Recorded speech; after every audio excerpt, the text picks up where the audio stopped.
Hey everybody.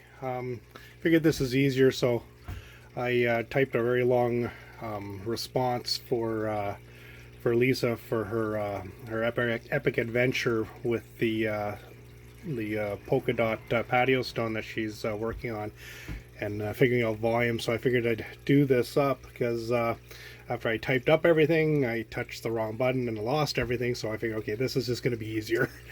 I'm just going to show you how I've been doing it for figuring out volumes of cement or so for for different projects and stuff like that. That I know what I'm not wasting cement. Um, I've got just a little drop mold, so this one's got a small seam. It's one of the little pumpkins or so.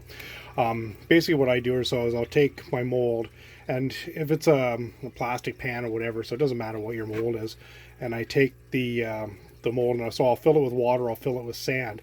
Once it's filled to the top, I will pour it into a pail that I can measure from. What that does, it gives me a height level. So this is gonna be hard to do, or so, because I don't have any way to hold my phone. So you're gonna have to do a little bit of imagination here. So if I filled this with water and I poured it into the pail, I can take and I can mark off the height that it's got. Now, if it's something with a seam that the water's going to leak out of, like this I could hold together and fill with water, but you can use sand instead of water. But anything in small water is a lot easier to deal with.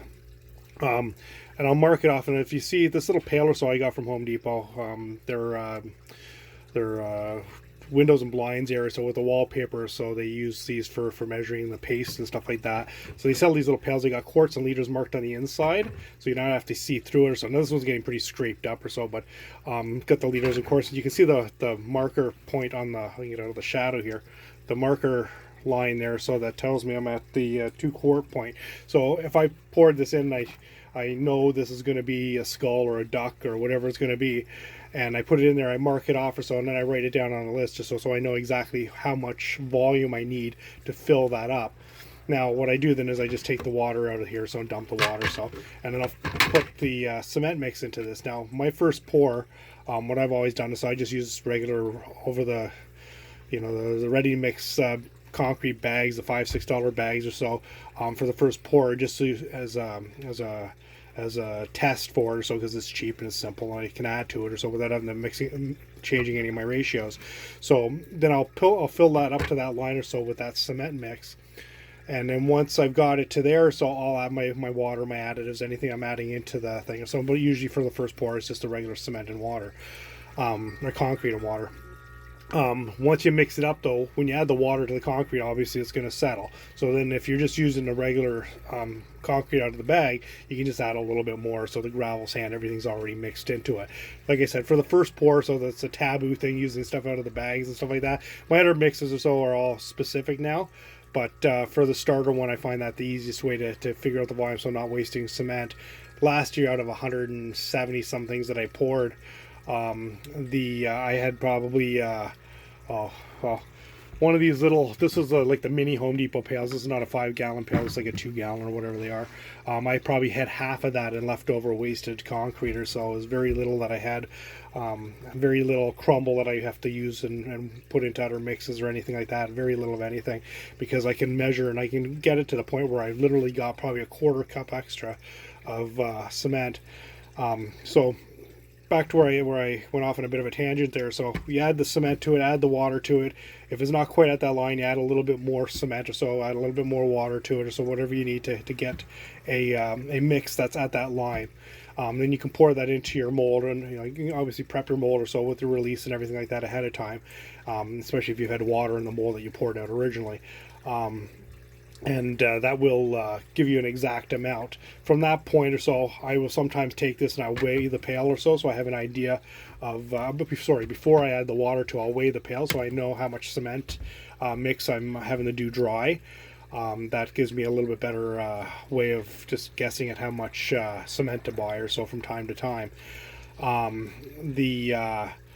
Once it's all done or so, I take the mix out of it or so and clean out the bucket, and that's it or so. So it's very little wasted. Sometimes I'll add a little bit extra and I'll use it for the little smalls like this, and I'll pour the cement into those just to just in case something's going to be on the on the questionable side, especially if it's something big. getting within a quarter cup on something big is next to impossible. So you just add enough that you can do a bunch of little smalls, and always have those handy, so it makes life easier.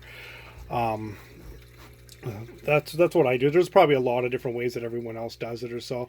I just find by doing it that, like, if you're doing batches and you're doing multiple things a little different, you're going to do, you know, a large amount of cement, and you're going to pour all kinds of molds with it. But for me, with my big workshop, I don't know if the camera's going to show much of it here, is a 10x8 shed. There's not a whole lot of space to do things, so I kind of do things one by one or a few at a time, whenever I can sit on the bench and let them cure overnight or for a few days. So it's very little space. I probably gave you guys all, got your head spinning from moving around that fast, but anyways, I'm new at the camera part, so hopefully that will save some volume questions and trying to figure out how much cement.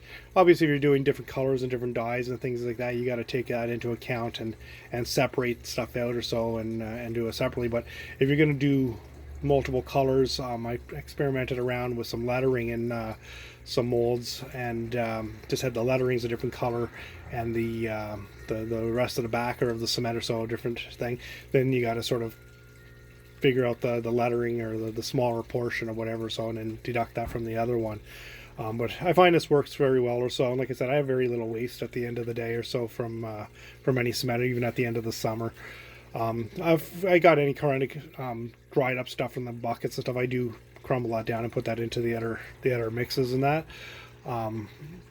It's like I said, I go through probably about half of this pail a year in waste. It's very, very little. I don't have any easy way to dispose of anything, so I've got to be very very diligent and not wasting a lot of materials or having leftovers or anything like that. But anyways, that's it for today. Bye.